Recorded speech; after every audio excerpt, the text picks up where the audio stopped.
Soy Mauricio José Schwartz y esto es El Rey va desnudo a fondo.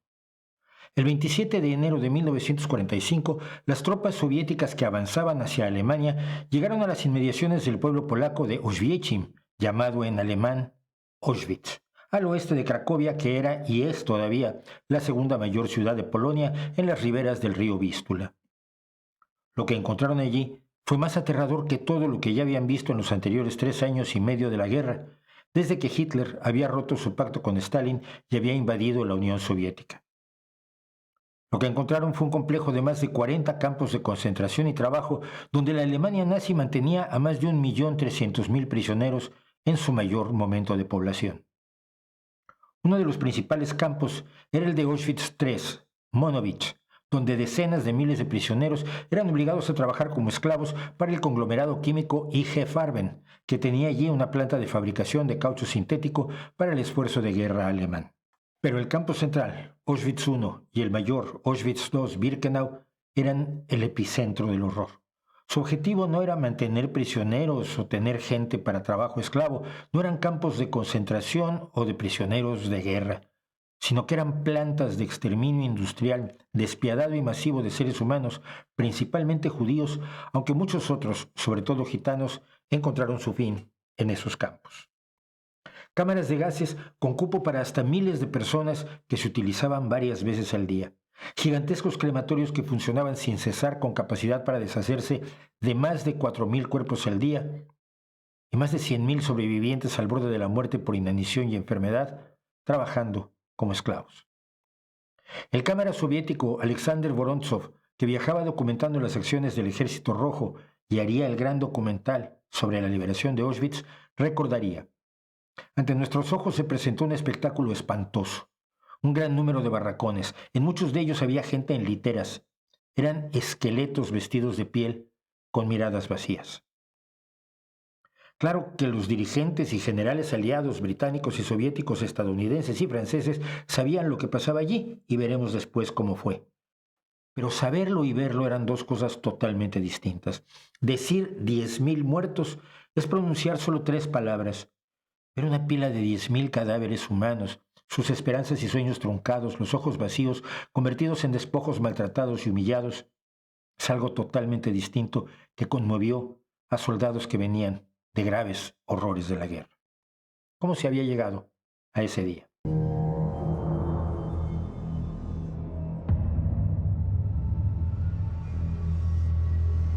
Alguien se preguntará qué tiene que ver este tema en un canal dedicado sobre todo al pensamiento crítico y un tema del que ya hemos tocado varios aspectos, como la resistencia de la Rosa Blanca o el negacionismo del Holocausto y la vida de uno de quienes vamos a hablar hoy, Witold Pilecki.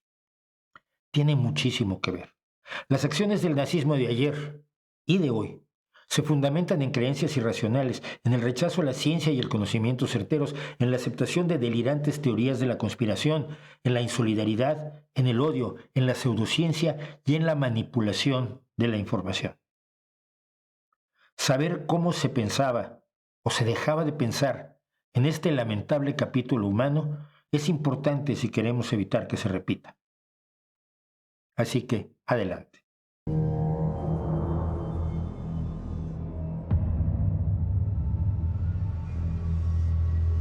A raíz de uno de los levantamientos hebreos contra la dominación romana en el siglo I, en la Primera Guerra Judeo-Romana, los vencedores, bajo las órdenes del emperador Tito César Vespasiano y el gobernador romano de Judea, Tiberio Julio Alejandro, sitiaron y ocuparon Jerusalén y ordenaron arrasar la ciudad, destruyéndola por completo, lo que incluyó al segundo templo, la edificación más sagrada del pueblo hebreo. Según el historiador Flavio Josefo, en el sitio murió más de 1.000.000 de personas, una cifra probablemente exagerada, y se esclavizó a unos 100.000. A los sobrevivientes, unos 40.000, el emperador les permitió que se fueran a donde quisieran y ellos se fueron instalando por todo el Oriente Medio y Europa, dejando prácticamente sin judíos a lo que era el antiguo Israel. Al mismo tiempo que el cristianismo avanzaba, los judíos eran vistos con recelo donde quiera que se asentaban.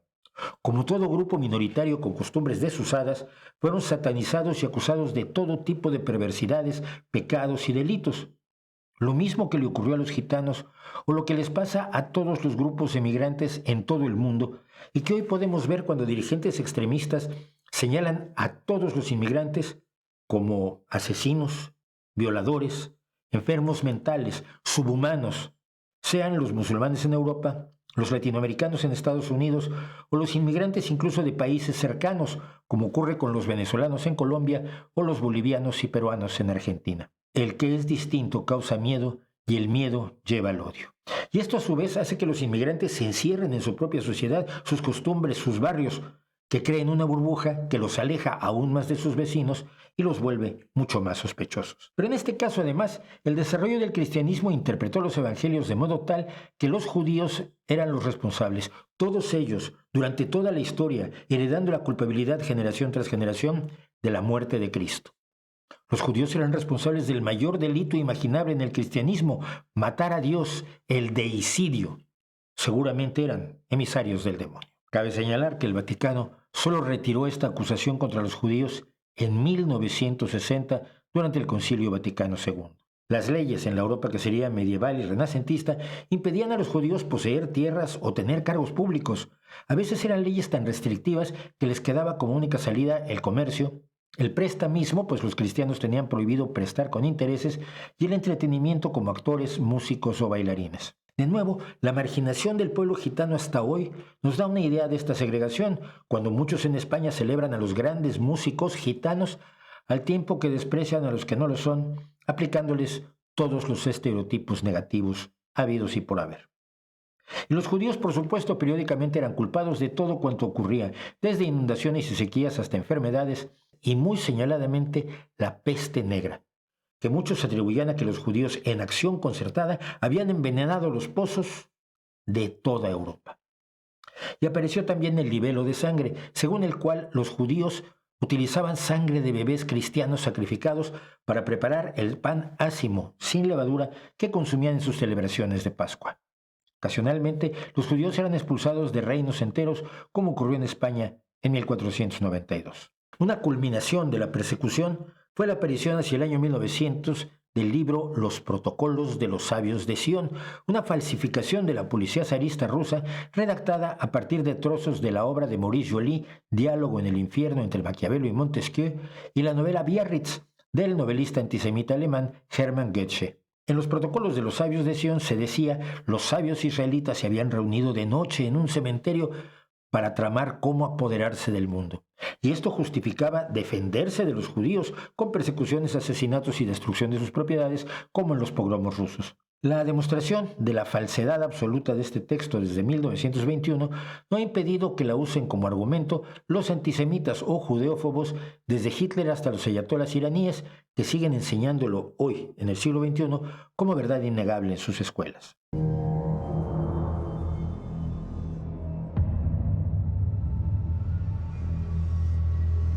En 1923, al frente de un par de miles de nazis, Adolf Hitler intentó dar un golpe de Estado en la ciudad de Múnich. Rápidamente derrotados, Hitler fue enjuiciado y sentenciado a 5 años de prisión en la cárcel de Landsberg. Allí le dictaría a Emil Maurice, que luego sería su chofer, y a Rudolf Hess su libro Mi lucha, que resumía las ideas políticas del cabo austriaco. En el libro, Hitler identificaba el marxismo con el judaísmo y proclamaba que luchaba con el todopoderoso creador en contra de los judíos, haciendo el trabajo del Señor. Citaba ampliamente los protocolos de los sabios de Sion, hacía delirantes acusaciones contra todos los judíos como parte de una conspiración en contra del espíritu alemán y de los cimientos raciales del pueblo al que están decididos a subyugar, casándose con mujeres alemanas y trayendo a negros para contaminar aún más la raza aria. Así, Hitler proclamaba ya la necesidad del fin de este parásito contra las naciones. Todas las acciones del nazismo estarían siempre empapadas de su odio y miedo contra los judíos, a los que se señalaba como responsables sobre todo del desastre económico alemán y la hiperinflación resultado de su derrota en la Primera Guerra Mundial. La persecución nazi contra los judíos se agudizó y se volvió política oficial en cuanto Hitler asumió el poder en 1933. Una de sus primeras leyes ordenó el boicot de las tiendas y negocios de propiedad judía. Los grupos de choque nazis de la Sturmabteilung, las SA, bloquearon los negocios de judíos y los señalaron pintando en sus escaparates estrellas de David o la palabra Juden. Días después, se echó del servicio civil a todos los judíos, incluidos médicos de la sanidad pública.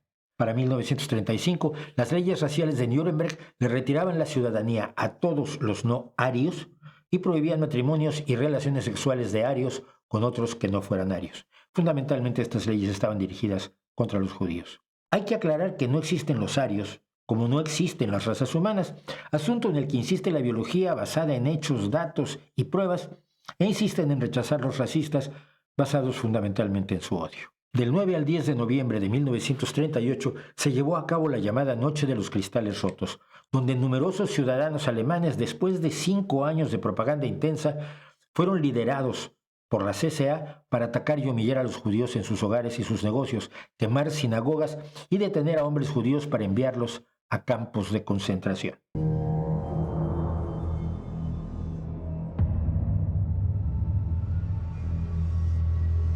El campo de concentración, nos dice la Enciclopedia Británica, es un tipo de prisión originalmente creado para internar a prisioneros políticos o miembros de grupos nacionales o minoritarios, pero sin juicio alguno, solo por decreto u orden militar. El primero de estos campos de concentración se instaló en Cuba a fines del siglo XIX y fueron instituciones comunes en la Guerra de los Boers en Sudáfrica, en Europa durante la Primera Guerra Mundial y en la Unión Soviética en el sistema llamado de Gulags. La Alemania nazi construyó sus primeros campos de concentración en 1933 para confinar a los opositores al partido nazi, principalmente comunistas y socialdemócratas. Eventualmente, la vasta red de campos de concentración albergaría a judíos, gitanos o roma, homosexuales, testigos de Jehová, antisociales, delincuentes habituales y civiles antinazis de los territorios ocupados en la guerra. ¿Cuántos campos de concentración hubo? Las estimaciones de historiadores van desde unos 1.500 campos, con un número indeterminado de subcampos, llegando hasta los 40.000, lo que incluía guetos, campos de prisioneros de guerra, burdeles con mujeres obligadas a dar servicio a los soldados alemanes, instalaciones para la eutanasia de ancianos y discapacitados y campos de trabajo esclavo para diversas industrias alemanas en el esfuerzo bélico. El modelo de gestión de los campos fue ideado por el comandante de las SS, Theodor Eicke, segundo comandante del campo de Dachau entre 1933 y 1934. Su manual detallaba la forma de guardar a los prisioneros por parte de las SS, los uniformes de los presos, el famoso y triste pijama a rayas, la brutalidad de la disciplina contra presos desobedientes o problemáticos, así fuera por la más nimia falta, incluyendo, por supuesto, la muerte inmediata. Simplemente echar a los judíos de Europa, desterrarlos, mandarlos a cualquier lugar o incluso meterlos en una reservación en un sitio oculto en Polonia fue finalmente demasiado poco para el odio antisemita del nazismo. Y después de todo, las labores de exterminio nazi ya habían comenzado con el programa secreto Action T4, mediante el cual Hitler había autorizado el asesinato, llamado eutanasia involuntaria, de pacientes incurables, ancianos o discapacitados considerados vida indigna de la vida o Lebensunwertes Leben. Pero pronto los asesinatos incluyeron, por ejemplo, a todos los líderes polacos, fueran políticos, militares, intelectuales, periodistas, religiosos, etc., a cargo de los llamados Einsatzgruppen o grupos de tarea formados bajo la dirección de Reinhard Heydrich. Lo mismo hicieron al entrar en la Unión Soviética en 1941, ocupándose no solo de acabar con la inteligencia soviética, sino de masacrar a los judíos soviéticos. Pero matar con armas de fuego es lento, es cansado y afecta a la psicología de los soldados ejecutores, por brutales que fueran y con muy pocas excepciones. Así ocurrió, por ejemplo, en la matanza de Babi Yar, al noroeste de Kiev, Ucrania, donde durante 2 días de septiembre de 1941 los Einsatzgruppen liquidaron a tiros a más de 33.000 víctimas.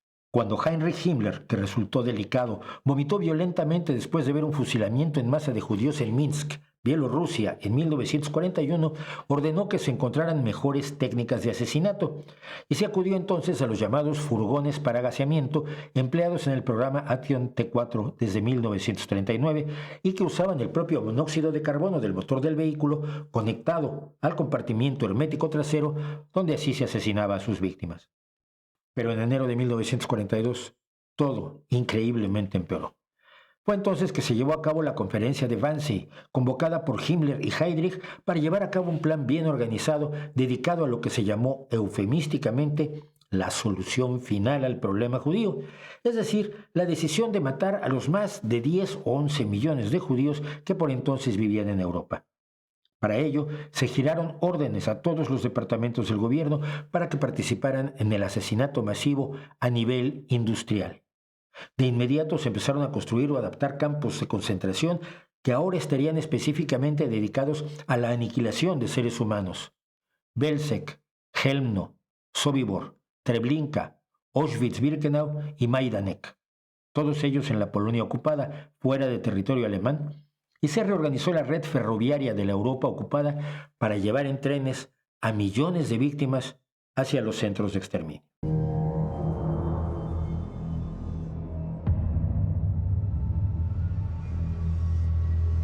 El campo de concentración de Auschwitz, luego llamado Auschwitz I, fue instalado en abril de 1940 como campo de cuarentena para prisioneros políticos polacos con 22 edificios de ladrillo a los que llegaron los primeros presos en el mes de mayo. Estos presos eran delincuentes profesionales marcados con un triángulo verde en sus uniformes y que pronto se convirtieron en guardias, supervisores, funcionarios y encargados de propinar castigos a los prisioneros que vendrían después. En junio llegó el primer transporte masivo de 728 prisioneros políticos polacos. Un año después, el campo albergaba ya a más de 10.000 internos. Como campo de trabajo que era originalmente, en las puertas de Auschwitz se instaló el letrero en hierro Arbeit macht frei, el trabajo libera. Una burla cruel, sabiendo que casi nadie que entrara por esa puerta volvería a ser libre jamás. De inmediato se emprendieron las ejecuciones de judíos soviéticos, pero a partir de principios de 1942 empezaron a llegar los trenes de la solución final. En las 3 infames plataformas donde al paso del tiempo los desgraciados bajaban de los vagones de ganado en que los transportaban, se les separaba en 2 columnas, mujeres y niños pequeños en una y hombres, adolescentes y niños mayores en la otra. Luego funcionarios, generalmente médicos, como el doctor Joseph Mengele, los iban evaluando y decidiendo quiénes eran aptos para trabajar como esclavos y trasladados al campo 3, donde de todos modos morirían asesinados o de hambre, agotamiento y frío, y quiénes debían morir de inmediato y ser llevados a asesinarlos en las cámaras de gas. En general, los niños menores de 16 años, los ancianos y los discapacitados eran ejecutados de inmediato. Se calcula que aproximadamente el 20% de los que llegaron fueron convertidos en esclavos y el 80%, unas 900.000 personas, ejecutados en las cámaras de gas y cremados. Para decidir la sustancia que se utilizaría en los asesinatos, el segundo en comando del campo, Karl Fritsch, llevó a cabo experimentos con 600 prisioneros de guerra soviéticos y algunos presos polacos enfermos. Al cabo de estos experimentos, le sugirió el director del campo, Rudolf Höss, el uso del gas Zyklon B, un insecticida a base de cianuro de hidrógeno. Convirtieron un crematorio en una cámara de gas que podía ejecutar a más de 700 personas de una vez y empezaron a usarla. El Zyklon B se suministraba en latas herméticas que contenían pellets. Al entrar en contacto con el aire, estos pellets liberaban el gas de cianuro que, al ser aspirado por las víctimas, provocaba un intenso dolor y ardor en las vías respiratorias, violentas convulsiones, asfixia y finalmente el paro cardíaco, un proceso que tomaba varios minutos. El horror vivido dentro de las cámaras queda evidenciado por los rasguños en las paredes de las uñas de los agonizantes. Como decía Rudolf Höss, sabíamos que habían muerto porque dejaban de gritar. Unos 20 minutos después de aplicar el gas, grupos de prisioneros que eran usados como mano de obra sacaban los cuerpos, les quitaban el pelo, los dientes de oro y los empastes dentales antes de llevarlos a los hornos del crematorio. El oro de los dientes, junto con el de las posesiones de las víctimas, se fundía y se depositaba en una cuenta de banco de las SS. El cabello se usaba como materia prima de diversos productos, desde cuerdas hasta relleno de colchones. En 1942 se construyeron una segunda cámara de gas con capacidad para 800 víctimas y una tercera con capacidad de hasta 1.200. En los momentos más agitados se llegó a ejecutar y quemar a más de 10.000 personas al día. Por cierto, es curioso que las cifras de judíos asesinados en las cámaras de Auschwitz se hayan exagerado debido a las declaraciones del que fue director del campo durante la mayor parte de su existencia, Rudolf Höss, que en principio llegó a hablar de 2,5 millones de muertes en las cámaras de gas, más 500.000 de otros muertos por hambre y enfermedad, aunque luego reduciría la cifra a 1.300.000. Hoy se ubica en alrededor de 1.100.000. Las confesiones de Höss y de muchos criminales de guerra que reconocieron todas las acciones del exterminio nazi, también conocido como el Holocausto, fueron ya objeto de uno de nuestros vídeos. El enlace está en la descripción y se lo recomiendo para quien conozca a cualquiera que niegue que esto ocurrió. Quienes no iban directo a las cámaras de gas quizás corrían la peor suerte. Se les rapaba, se les fotografiaba, se les tatuaba el número de preso y a continuación les esperaban jornadas de trabajo agotador interminables, palizas por cualquier causa, hambre, sed, frío y la crueldad de guardias bestiales como Maria Mandl, Hans Lipski, Irma Grise o Reinhold Hanning. Las mujeres eran sometidas con frecuencia a abusos sexuales y los castigos eran brutales. Además de que en Auschwitz se llevaban a cabo inhumanos experimentos médicos a cargo de Josef Mengele, Horst Schumann y Karl Klauberg sobre esterilización, castración, inseminación artificial, resistencia al dolor, el frío y mucho más. Todo ello en un ambiente de enorme corrupción y excesos de alcohol y estimulantes que los guardias usaban para insensibilizarse aún más y por supuesto sin anestesia.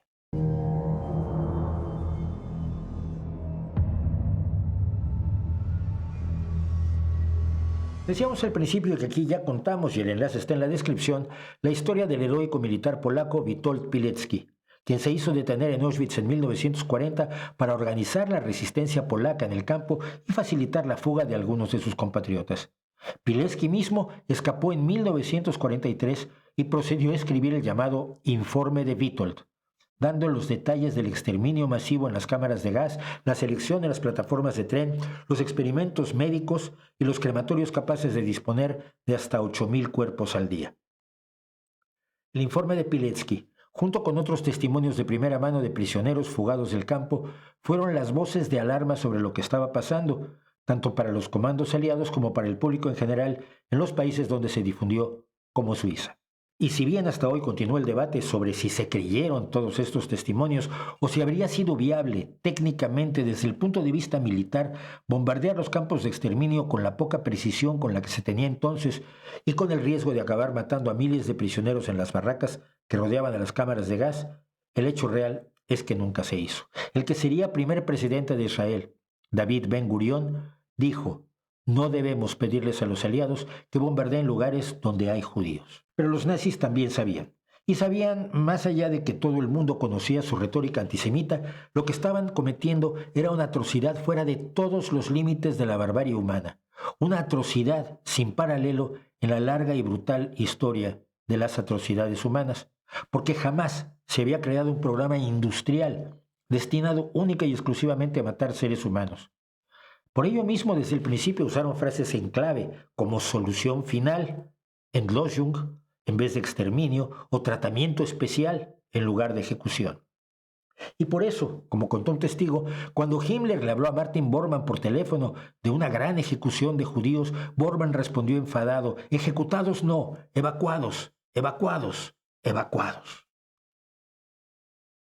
Para los jerarcas nazis era evidente, además, desde fines de 1943, que la guerra estaba muy probablemente perdida. A partir de entonces, parte de sus esfuerzos se orientaron a no ser víctimas de un tribunal de crímenes de guerra. El encubrimiento de la solución final era un imperativo para ellos. Así, ante la marcha de los aliados hacia Alemania, con británicos y estadounidenses en el oeste, pero sobre todo con el Ejército Rojo avanzando desde el oriente y entrando a Polonia, donde estaban las evidencias de la barbarie, los campos de exterminio, los nazis decidieron destruir las cámaras de gas y los crematorios de los campos. Solo se salvaron la cámara original de Auschwitz, que con el tiempo se había convertido en un refugio antiaéreo y por lo tanto ya no era una cámara de gas, y la de Majdanek, que se ordenó volar, pero por alguna causa su comandante nunca lo hizo. Ningún campo de concentración, ningún campo de trabajo esclavo o de prisioneros de guerra o de prisioneros políticos fue demolido. Solo los 6 campos de exterminio. Contundente confesión de culpa. Como parte del encubrimiento se asesinó a miles de prisioneros que podían actuar como testigos, se quemaron miles de documentos, pero sobrevivieron miles más y se emprendieron las evacuaciones forzadas llamadas marchas de la muerte. La primera desde el campo de exterminio de Majdanek ya en abril de 1944. La mayor, la realizada desde Auschwitz a mediados de enero de 1945, entre los días 17 y 21, 6 días antes de la llegada del Ejército Rojo, las SS condujeron a más de 56.000 prisioneros hacia la estación de tren de Loslau, a 63 kilómetros de distancia, y otros grupos menos numerosos fueron a otros destinos, caminando a temperaturas de hasta -20 grados centígrados. De todos los que salieron, entre 10.000 y 15.000 murieron en el camino o fueron asesinados porque ya no podían caminar. Y volvemos al principio. Los soviéticos llegaron al campo el día 27 de enero de 1945. Los presos que encontraron aún con vida, unos 7.000, eran los que estaban tan débiles que no habían podido siquiera emprender la marcha de evacuación. Muchos de ellos murieron poco después, pese a la atención que les prestaron los soldados, horrorizados por lo que habían visto.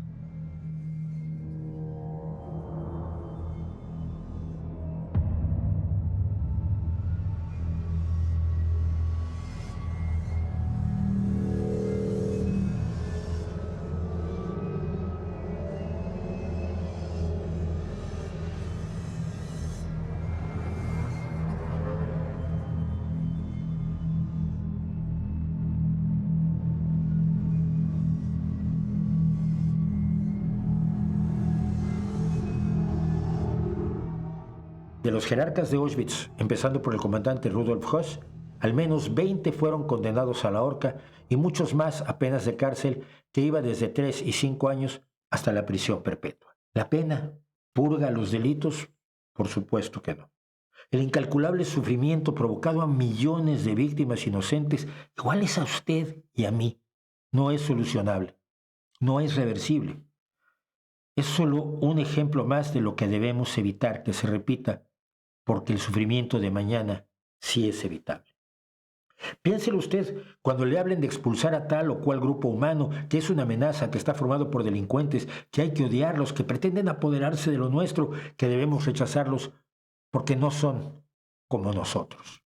Al final, las víctimas son como nosotros en enorme medida. Lo que nos une a los grupos perseguidos en todo el mundo es más profundo de cualquier cosa que nos pueda separar o dividir. Pero por supuesto, los que no son como nosotros son los que viven atizando el miedo y el odio, esperando crear su propia solución final sin sentimientos hacia otros seres humanos, mientras que a nosotros y a los que son como nosotros nos queda la esperanza de que cuando se asiente el polvo de las guerras a las que quieren llevarnos, sean ellos los que tengan que dar cuentas ante un tribunal de todos los demás, como nosotros. ¿No cree usted?